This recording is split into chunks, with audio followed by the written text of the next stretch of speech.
Alors là, on va parler d'un domaine que vous connaissez peut-être. Vous avez peut-être croisé pendant vos promenades estivales des chenilles, les fameuses chenilles processionnaires qui sont particulièrement dangereuses pour les enfants et les animaux. Ou alors les frelons, les fameux frelons asiatiques. Et chaque Très année, agressif. ces espèces agrandissent leur territoire. Alors comment s'en débarrasser? Ça, c'est un vrai problème, tout en respectant la nature. C'est ce que va vous expliquer Laurence Beauvillard. Dans nos arbres, il n'y a pas que des nids d'oiseaux. De plus en plus souvent, on découvre des nids de frelons asiatiques ou des nids de chenilles processionnaires. Des nuisibles que l'on a longtemps éradiqués grâce à des épandages aériens d'insecticides ou de bactéries spécifiques. Ce n'était pas très bon pour la nature. Aujourd'hui, la désinsectisation est très contrôlée. Donc monsieur a été piqué avant-hier, c'est ça? Avant-hier soir. Ouais. C'est une piqûre de frelon asiatique qui a envoyé ce jardinier amateur à l'hôpital. D'accord, ouais. Le nid est installé dans le creux d'un parpaing.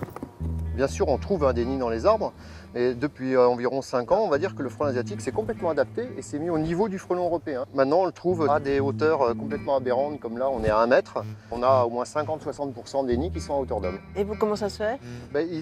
Il s'est acclimaté complètement, il a découvert qu'il n'avait plus aucun prédateur, donc pourquoi aller s'embêter en haut des arbres alors qu'il peut se mettre à couvert normalement, quoi. Et un gros nid de frelon, ça peut monter jusqu'à 15 000 individus. Qu'est-ce que vous allez mettre comme produit? Alors là, on utilise une permétrine, c'est-à-dire un insecticide. C'est très pratique, c'est très efficace. Ça nous permet de traiter le nid, de laisser le nid tranquille, même en plein jour. Et on peut laisser comme ça le nid traité très localement, donc l'insecticide ne va pas se disperser partout. C'est éradication complète et garantie à 100%. Depuis quelque temps, les pins de cette propriété sont attaqués par des chenilles processionnaires. Le drone permet de repérer les nids.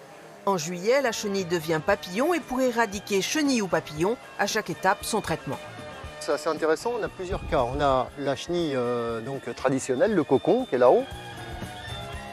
Celui-là, on va profiter du fait qu'il soit accessible et qu'on puisse bien l'attraper. On va le couper avec la canne, on va faire les chenilloirs, tout simplement.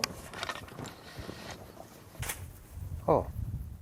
Et là-dedans, donc en pleine saison, c'est bourré de chenilles. Il y en a un qui est beaucoup plus haut, là, sur un pin un peu plus loin. Il est quasiment inaccessible. Alors, ce que je vais faire, on va utiliser la fameuse collerette qu'on met autour du pin. Hop et hop, voilà. Alors, il faut vraiment que ça soit étanche à 100%. Merci. D'accord. Là, il y a 0 produit. C'est-à-dire que vraiment, on leurre la chenille complètement.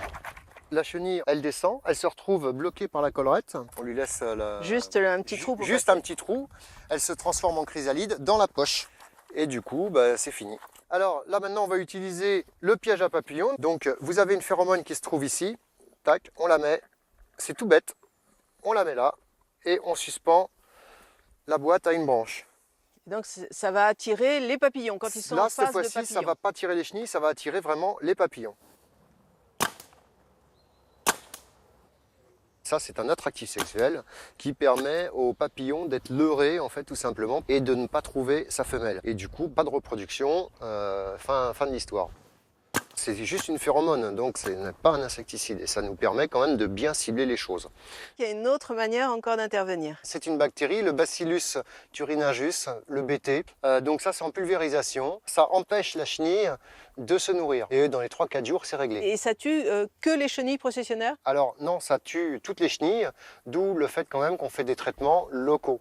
La chenille processionnaire du pin est connue depuis des milliers d'années dans le bassin méditerranéen. Mais à cause du réchauffement climatique, son territoire remonte vers le nord. Pour limiter cette invasion, l'INRA, l'Institut national de recherche agronomique, teste de nouvelles méthodes. Et dernièrement, ils ont essayé de traiter, grâce à des drones, directement en injectant dans les cocons. Et pour l'instant, les chenilles ne sont pas revenues.